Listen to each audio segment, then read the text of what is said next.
Jangan lupa untuk berlangganan channel ini agar tidak ketinggalan konten-konten terbaru tentang Islam yang kami hadirkan secara rutin.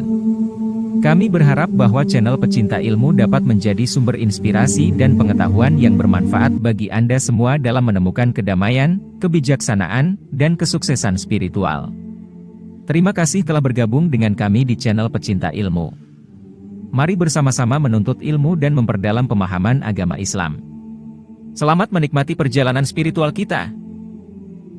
Kalau manusia sudah khawatir dengan kemiskinan ketika mereka tidak yakin kepada janjinya Ar-Rahman yang sudah Allah sampaikan berulang-ulang di dalam Al-Quran, bahwasanya setiap makhluk itu dijamin oleh Allah dan digaransi oleh Allah. Kalau manusia sudah takut miskin, disitulah berbagai macam kemaksiatan, dosa, dan penyimpangan itu dimulai. Salah satunya ketika manusia itu takut menjadi miskin, ketika setan membuat narasi itu hadir pada pikiran kita dan hati kita.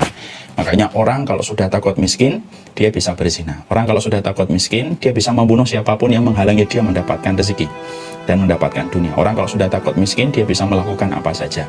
Karena apa? Karena setan tahu manusia itu kalau dikhawatirkan, kalau dibuat bagaimana dia takut menjadi miskin, pangkal semua kerusakan itu dimulai ketika manusia itu takut menjadi miskin, dan akhirnya kecintaan kepada dunia itu berbuah dengan segala macam keburukan. Makanya kita dapati dalam surat Al-Baqarah ayat 268, asyaitanu ya'idukumul faqra wa ya'murukum bil fahsya wallahu ya'idukum maghfiratan minhu wa fadla wallahu wasi'un alim. Allah menyampaikan di dalam surat Al-Baqarah 268, setan itu selalu nakut-nakuti kamu supaya kamu itu takut miskin. Ya kan? Setan itu nakutin kamu itu untuk menjadi miskin. Jadi jebakan setan itu bukan hanya menjadikan orang minum khamar, bukan hanya meninggalkan sholat, bukan hanya tidak puasa, tapi ternyata jebakan setan yang sampai Allah abadikan di dalam Quran itu yang sering justru kita tidak merasa, yaitu adalah jebakan setan ketika manusia itu khawatir dia itu takut menjadi miskin. Kalau manusia dijebak supaya dia berbuat zina, pada dasarnya banyak manusia yang tahu ketika akan berzina itu sebenarnya hati besarnya itu tahu bahwasanya perbuatan itu salah. Kalau ada orang akan membunuh itu sebenarnya hati yang paling kecil itu dia tahu bahwasanya perbuatan yang akan dia kerjakan itu salah. Tapi sesuatu di antara narasi yang dibuat setan yang sering kita tidak merasa itu adalah setan ketika menjanjikan manusia dan menakut-nakuti manusia untuk menjadi miskin. Itu banyak di antara kita tidak merasa. Makanya Allah sampai abadikan supaya manusia tidak sampai meremehkan tentang persoalan ini, dan Allah sampaikan pada salah satu surat yang agung kedudukannya di sisi Allah, surat Al-Baqarah. Allah menyampaikan asyaitanu ya'idukumul faqra wa ya'murukum bil fahsya. Setan itu selalu nakutin kamu menjadi miskin, dan setelah kamu takut menjadi miskin, wa ya'murukum bil fahsya, selalu setan itu nyuruh kamu kepada perbuatan buruk. Kenapa ada kata faqra dan ada kata fahsya pada ayat ini? Karena orang kalau sudah takut, yaitu faqra itu kefakiran, ketika takut miskin, itu dekat sekali. Kalau sudah takut kepada kemiskinan, itu pasti gampang akan melakukan sebuah perbuatan yang fahsya. Wanita sampai kehilangan malunya pun disebabkan takut miskin melakukan kemungkaran. Sampai orang itu menjilat, sampai menjual ayat-ayat Allah, sampai kemudian dia tidak punya malu di wajahnya, itu semuanya dimulai ketika takut miskin, dan akhirnya mereka terobsesi dengan dunia secara berlebihan, persis dengan apa yang ditawarkan oleh konsep materialistik. Kuantitas harta itu selalu menjadi nomor satu dan melupakan kualitas harta. Padahal kualitas harta itu hanya bisa diberikan oleh Allah. Kuantitas harta itu mungkin bisa didapatkan manusia, tapi manusia tidak akan dapat kualitas harta kecuali mengikuti petunjuk yang disampaikan oleh Allah. Makanya disitulah akhirnya kita ingin memahami bagaimana sih kita memahami rezeki supaya hati kita tenang, terutama ketika kita berada pada musim pandemi ini. Musim pandemi yang sudah kita lewati hampir 4 bulan. Mungkin banyak di antara kita awal-awal kekuatan kita kuat, super. Kita berbekal dengan banyak sekali tausiah dan kajian yang kita dapatkan, akhirnya di awal-awal kita siap untuk menghadapi gelombang pandemi ini. Tapi karena lamanya pandemi ini dan kita tidak tahu kapan ujung dari pandemi ini, banyak di antara kita kekuatan yang dia miliki di awal-awal bulan ketika pandemi ini datang, diterapkan lockdown dan PSBB, kita masih kuat, lama-lama tergerus, terkikis, dan lama-lama kemudian menjadi tipis. Dan akhirnya yang kita khawatirkan itu apa? Yaitu adalah harta yang kita dapatkan tidak sebanyak sebelum pandemi itu datang. Banyak yang kemudian sudah mulai ada pemangkasan karyawan. Sudah kita mulai jumpai orang-orang mendapatkan surat PHK. Sudah kita jumpai perdagangan dan neraca ekonomi cenderung merosot karena sinyalnya adalah sinyal negatif ekonomi. Lama-lama kita khawatir kalau kita tidak memahami tentang konsep ini, maka sesungguhnya konsep ini kalau tidak kita pahami, kita khawatir pandemi ini akan kita lewati dengan hati yang risau, hati yang sedih ketika memikirkan akibat dari akibat dari konsekuensi pandemi ini menjadikan kita mendapati harta yang kita dapatkan tidak sebanyak dulu. Efek domino dari pandemi ini adalah turunnya neraca ekonomi dalam tingkatan makro ataupun tingkatan mikro, dan itu kalau tidak dihadapi dengan imunisasi iman kita kepada perkara yang disampaikan oleh Allah dalam urusan rezeki, kita khawatir bisa jadi kita sehat tidak terkena COVID, tapi bisa jadi hati kita babak belur ketika kita sudah mulai berburuk sangka terhadap rezeki yang Allah sempitkan ketika masa pandemi ini datang pada kehidupan kita. Dan ini yang kita khawatirkan. Makanya kita ingin membahas Dialah pemberi rezeki, bukan mereka, sekaligus untuk menegaskan bahwasanya inilah yang harus kita ketahui, inilah imunisasi untuk keimanan kita yang mungkin sudah terkikis, sudah tergerus dengan berbagai macam gelombang-gelombang yang sudah kita dapati begitu lama semenjak pandemi ini datang. Moga-moga imunisasi ini memberikan pencerahan. Memahami rezeki itu harus dari kabar langit Allah dan Rasulnya, dan bukan dari konsep-konsep teori ekonomi yang terkadang justru mengesampingkan apa yang disampaikan oleh Allah dan Rasulnya. Maka yang pertama yang kita harus pahami adalah, orang ketika memahami tentang satu tema, Allah lah yang memberi rezeki bukan manusia, poin yang pertama yang kita harus paham adalah Allah itu yang memberikan rezeki satu-satunya, manusia itu hanyalah perantara. Ini tampaknya sudah sering kita dengar, sudah sering kita ucapkan pula, tapi terkadang hanya menjadi ucapan dan slogan di lisan, tapi begitu berat dipraktekkan pada kehidupan kita. Manusia itu harus betul-betul berakar pada kehidupannya, bukan hanya ucapan lisannya. Ya, bukan hanya menjadi narasi-narasi indah, tapi harus dibumikan. Salah satu perkara yang harus kita kebumikan dan yang harus kita bumikan pada kehidupan yang kita sudah dapatkan dalam ilmu, yaitu membumikan sebuah konsep bahwasanya yang memberikan rezeki pada kehidupan kita itu adalah Allah, bukan manusia. Bukan manusia. Manusia itu hanya perantara. Fulan yang hari ini menjadi atasan kita perantara. Bukan berarti kalau menjadi perantara kita akhirnya tidak hormati dan tidak berterima kasih. Tidak, tetap kita hormati dan berterima kasih. Tapi tema yang pertama, poin yang pertama adalah memahamkan betul, membumikan pemahaman bahwasanya konsep rezeki kita itu diatur sama Allah, dan Allah itu zat yang tidak pernah salah. Allah itu zat yang tidak pernah zalim. Allah itu zat yang tidak pilih kasih. Kalau kita memahami Allah itu ketika membagikan rezeki, Allah itu memahami bahwasanya Allah itu tidak pernah salah, Allah itu selalu adil, dan Allah itu memberikan rahmat kepada setiap hambanya, hati kita akan menjadi tenang. Kenapa? Karena konsep rezeki yang telah dibagi oleh Allah tidak pernah salah. Konsep rezeki yang Allah bagi pada kehidupan manusia juga tidak akan curang, karena Allah itu maha adil dan mensifati dirinya dengan maha adil. Dan kita faham bahwasanya Allah ketika memberikan rezeki kepada hambanya, pasti akan memberikan sesuai dengan kasih sayang Allah yang tidak terbatas kepada setiap makhluknya. Allah itu lebih cinta sama kita daripada kita mencintai diri kita. Itu yang kita harus paham. Ini pokok dalam persoalan akidah. Allah mencintai kita itu lebih daripada kita mencintai diri kita. Banyak diri kita mengaku cinta sama diri kita, tapi ternyata menganiaya diri kita sendiri dalam perbuatan yang tidak bermanfaat untuk diri kita. Kalau Allah itu mencintai kita, kalau Allah mencintai kita, tidak pernah salah, dan Allah itu adil, dan Allah telah menetapkan bahwasanya yang memberikan rezeki pada kehidupan manusia itu adalah Allah, harusnya apapun kondisinya, apapun keadaannya, pandemi atau tidak pandemi, sesungguhnya kita tenang. Kenapa? Mungkin Allah tidak ngasih apa yang kita mau, tapi Allah pasti ngasih apa yang kita butuhkan, karena Allah tidak akan pernah meninggalkan makhluknya. Allah tidak akan pernah meninggalkan makhluknya. Akhirnya tenang. Walaupun kita kerja di pabrik minyak sekalipun, ketika kondisi ekonomi sedang luar biasa turbulensnya, ditambah lagi harga minyak per barel sedang turun, banyak kemudian kantor minyak sudah memangkas karyawannya, tapi karena kita tahu bahwasanya yang memberikan rezeki itu adalah Allah, bukan harga per barel setiap minyak, bukan ditentukan oleh kantor dan neraca ekonomi yang sedang meroket atau sedang turun drastis, maka kita tetap tenang. Walaupun kita tetap berikhtiar sesuai dengan apa yang kita mampu dan kita rangkai pada kehidupan untuk menjemput keutamaan yang Allah tebarkan. Tapi akhirnya kita tenang. Kita tenang. Konsep ini tidak akan pernah kita jumpai dalam konsep kehidupan materialistik. Konsep kehidupan materialistik tidak akan pernah mengatakan kepada manusia untuk tenang ketika neraca ekonomi sedang turun. Nggak ada kita temukan. Karena selalu dalam konsep teori materialistik itu adalah bagaimana setiap orang itu tenang ketika kuantitas hartanya banyak. Kita bukan di situ. Kita adalah orang yang telah diberikan nikmat oleh Allah, bahwasanya kita telah ridho Allah sebagai Rabb yang kita sembah, Muhammad sebagai Nabi yang kita ikuti, dan Islam itu sebagai agama yang kita yakini. Dan Islam itu menawarkan kepada kita konsep rezeki itu datangnya dari Allah. Sehingga ketika kita memahami itu, tenang pada kehidupan kita dan tidak ada yang bisa membuat kita itu terusik. Setan tidak akan berhasil membuat kita takut menjadi miskin. Karena apa?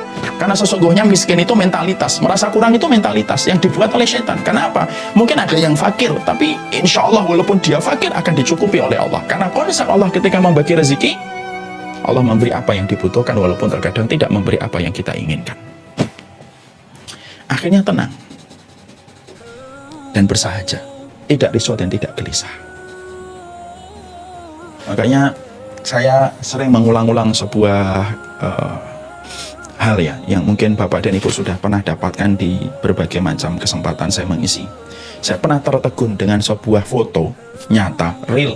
Ada seorang pedagang di daerah Afrika, pedagang buah. Buahnya pun tidak terlalu banyak dan tidak terlalu beragam.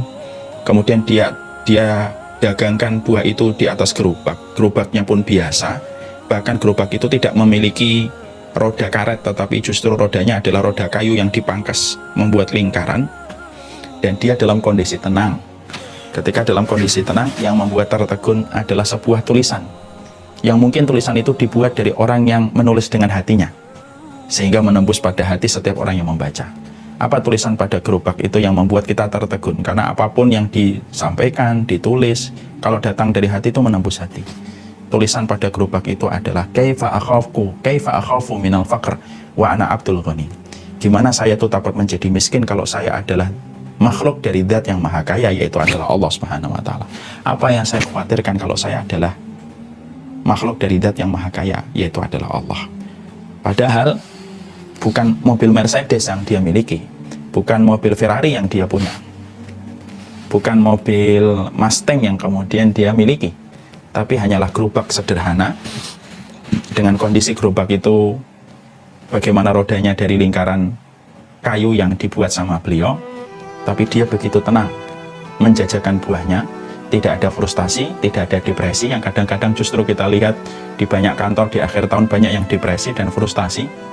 Tapi justru dia tenang, senyum menjajakan buahnya.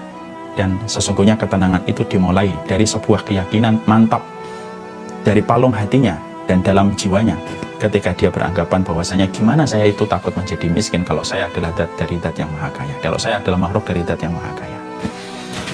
Makanya disitulah akhirnya membuat kita dalam kondisi yang seharusnya tetap tenang. Bukan berarti tenang akhirnya membuat kita tiduran, rebahan, tidak berikhtiar, bukan. Tapi ketenangan itu berangkat dari iman yang benar. Orang kalau tidak memiliki iman yang benar tidak akan tenang. Dan salah satu di antara buah manis dari keimanan kita itu adalah ketika kita akhirnya memahami hidup ini yang memberikan rezeki adalah Allah. Dan Allah itu ketika memberikan rezeki kepada setiap makhluknya, Allah itu tidak pernah salah. Allah itu selalu adil kepada setiap hambanya. Dan Allah itu rahmat, penuh cinta kasihnya ketika memberikan rezeki kepada setiap hambanya. Terus yang membuat kita khawatir berlebihan itu apa? Kadang-kadang mikir boleh, tapi terlalu berat mikir itu yang tidak boleh. Kadang-kadang takut boleh, ketakutan yang berlebihan tidak boleh. Khawatir boleh, khawatir yang berlebihan dan ekstrem itu yang tidak boleh. Dan itulah yang menjadikan kita harus paham, yang ngasih rezeki secara detail pada kehidupan kita adalah Allah. Saya pernah membaca kisahnya seorang ulama besar yang bernama Malik bin Dinar. Malik bin Dinar itu salah satu ulama besar dari kalangan tabi'in. Malik bin Dinar rahimahullahu ta'ala pernah satu waktu beliau makan. Nah, menu yang beliau makan pada saat itu ada dagingnya. Ketika sedang menikmati sajian makan tersebut, tiba-tiba ada kucing mendekat. Kucing itu mendekat kepada Malik bin Dinar. Nah, kucing tentunya mengharapkan sharing dari makanan orang yang dia datangi. Malik bin Dinar ketika melihat kucing itu, maka beliau tidak tega. Akhirnya beliau potong separuh kerat daging yang sedang beliau makan, dipotong separuh, lalu diberikan kepada kucing. Ketika kucing itu diberikan separuh dari kerat daging yang sebenarnya sedang dimakan oleh Malik bin Dinar, kucing itu menggigit. Nah, dia gigit daging tersebut, tapi tidak dia makan, tapi dia cuma gigit saja. Lalu kemudian dibawa keluar. Dia jalan menuju keluar rumahnya Malik bin Dinar. Saat itu Malik bin Dinar tiba-tiba penasaran, kemana kucing itu membawa dagingnya. Dikiranya Malik bin Dinar mungkin dia akan makan di luar. Karena tiba-tiba penasaran, Malik bin Dinar berhenti sejenak dari aktivitas makannya, diikuti itu kucingnya. Kucing itu tidak sadar kalau diikuti oleh pemberi dagingnya, yaitu Malik bin Dinar. Ternyata kucing itu setelah keluar dari rumah, berjalan terus. Malik bin Dinar mikir, kok kucing ini nggak makan aja di luar rumah, kok tetap berjalan? Rasa penasaran itu yang mendorong dia untuk mengikuti kucing tersebut. Diikuti kucing tersebut terus itu. Sampai akhirnya kucing itu agak jauh dari rumahnya Malik bin Dinar. Malik bin Dinar sudah lupa dia sedang makan karena penasaran dengan kucing itu. Ternyata kucing itu memberikan makanan, yaitu memberikan makanan itu kepada dia, berikan daging yang tadi dia dapatkan dari Malik bin Dinar, diletakkan di depan sebuah lubang. Malik bin Dinar yang ada di belakang kucing tersebut mikir, lubang apa ini kok sampai kucing itu tidak makan dagingnya, tapi justru meletakkan di depan lubang. Ada apa di dalam lubang itu?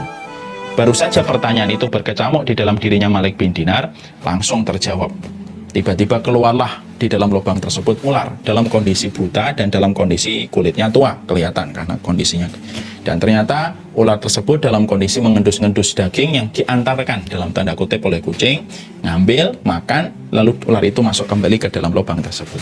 Sang kucing setelah melihat daging yang dia bawa setelah mendapatkan dimakan oleh ular tersebut, kucing itu berbalik, lalu dia melanjutkan pergi entah kemana yang tidak diikuti oleh Malik bin Dinar.